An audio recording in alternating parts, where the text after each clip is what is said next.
자, 안녕하세요. 안녕하세요. 네, 공중보건 담당하고 있는 김희영입니다.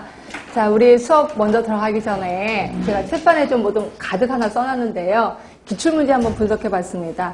물론 공개된 문제만 분석을 했어요. 그렇죠? 그래야 좀 신뢰성이 있어서. 그래서 이제 공개된 문제를 분석했더니 가장 1위가 당연히 역학이더라고요. 역학이 평균 6문제나 나왔습니다. 6문제나. 그래서 역학은 정말 처음부터 끝까지 완벽하게 알아야 되겠다는 생각을 좀 하시면 되고요. 그래서 역학 부분을 조금 더 많이 실었을 겁니다. 자, 그 다음으로 대부분 생각하시기에 환경이라고 생각하지만요. 아니더라고요. 보건행정이더라고요. 물론 평균은 여기 보통 3문제, 3문제, 얘가 한 2.5문제 정도 나왔거든요. 그래서 이렇게 우열을 가릴 수는 없지만 그래도 보건행정이 이제 그 다음에 두 번째로 나왔구나. 그렇죠? 근데 여기서 문제는 물론 전공이신 분은 상관이 없어요. 근데 전공이 아니신 분은 자, 공중보건조차도 힘들어 죽겠는데 보건행정 단어가 엄청 낯설거든요. 그래서 많이 힘드시단 말이에요. 그래서 저는 보건행정 쪽을 조금 더 많은 시간을 투자할까 합니다. 예, 이거 보고.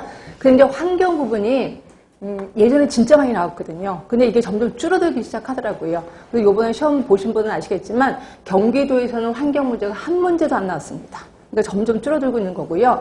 그래서 이 환경에 대해서 어떻게 좀 투자를 좀 줄여야 되나라는 생각도 들긴 하지만 그래도 워낙 환경이 이슈화가 됐기 때문에 이것도 계속해서 지금처럼 유지는 할 겁니다. 그리고 암기 위주로 해야 되는 것도 아실 거고요. 그 다음으로 환경과 똑같이 나온 게 개념 부분이에요. 개념 부분 하면 오늘 이제 배우실 거, 뭐 오늘 아니면 다음 주에 배우실 그런 내용들이 대부분 나왔겠구나라고 생각하시면 되고요.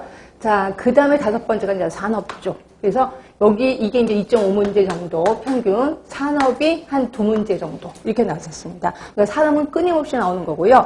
산업하면은 대부분 대상이 2개죠. 하나는 환경 쪽이고, 그러니까 산업장, 작업장의 환경 문제고 또 하나가 우리 근로자 문제가 있는 거죠. 그래서 근로자 문제 하면은 대부분 직업병들이 시험 문제로 나올 거고요. 환경 부분 하면은 그 작업장에 유해 환경이 있어, 유해 물질이 있어. 그럼 이거를 바꿔야 돼. 그래서 뭐 대치, 뭐 환기 이런 것들이 나오고 그 다음에 계산하는 거, 뭐 도수율, 강도 이런 것들이 나올 겁니다. 근데 산업은 딱 나올 게 정해져 있습니다. 이 정도만 기억하시면 되고요. 그런데 식품위생과 영양이 한때는 엄청 많이 나왔었다가 그 다음부터 뚝뚝 떨어지고 있습니다. 그래서 봤더니 평균 얘도 한 1.5문제 정도 나왔더라고요. 그래서 식품위생, 영양 이게 좀 우리 전공이 아니신 분들은 조금 더 많이 까탈스러운 게 이 부분일 거예요. 근데 이것도 시간적 투자는 뭐 지금처럼 하겠습니다. 그렇다고 줄거나 이러진 않고 지금처럼만 투자를 하겠습니다.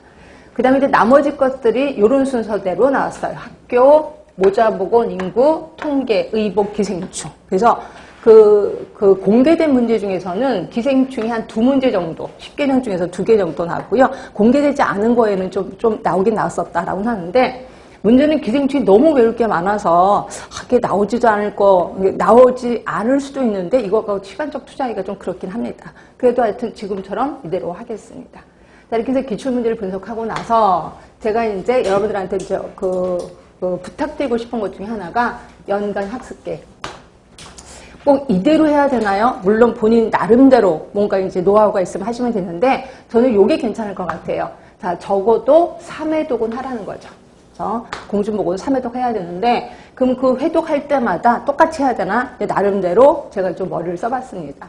자, 1회독 할 때는 암기 위주여야 돼. 암기. 그래서 제가 수업하는 도중에 이거는 무지무지 중요합니다라고 얘기하는 거 있어요. 그럼 그거를 꼭 반드시 외우셔야 돼. 근데 그걸 외워서 그냥 암기 아니라 암기 노트를 만들라는 거죠. 그럼 여러분들은 꼭 암기 노트를 이렇게 번호로 되어 있는 걸 아예 만들더라고요. 근데 그거 별로 안 좋습니다. 저는 그냥 한 장짜리요. 한 장짜리 해서 파일을 만드는 거죠. 그리고 이걸 했을 때 제발 이론 순서대로 하지 마시고 기억, 니은, 디귿 순서대로 하세요. 기억, 니은, 디귿 순서. 예를 들어서 내가 스와트 분석을 할 거야. 스와트 분석에 대해서 외웠어. 그럼 스와트 분석하면 A, B, C, D 순서대로 S, 스와트. 이게 이제 제목이 되는 거죠. 그죠? 이렇게 해서 오늘 여기에 스와트에 대해서 다 쓰는 거예요. 물론 책에 있는 거 그대로 베끼는 게 아니라 내 머릿속에 있는 걸 그냥 쭉 쓰는 거죠. 쭉쭉 써서 그다음에 이거 한 장을 스와트 분석을 만들었어.